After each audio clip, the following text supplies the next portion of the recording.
Hey, this is Mike from Altair, and we're talking about the Outlaw drone today. We're going to show you how to turn the propellers on and then use the quick stop emergency feature to shut the propellers off.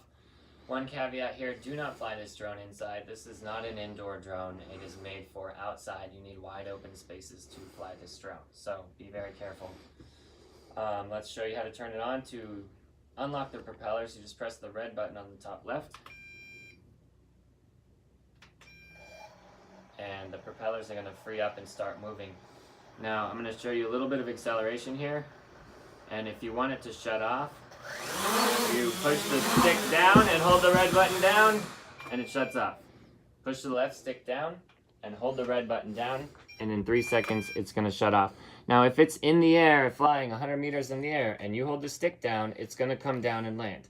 If it's in the air and you hold the stick down and push the red button down, it's going to shut off in midair and it's just going to drop like a rock. So that's how you get the emergency shut off, is hold the left stick down and hold the red button down at the same time.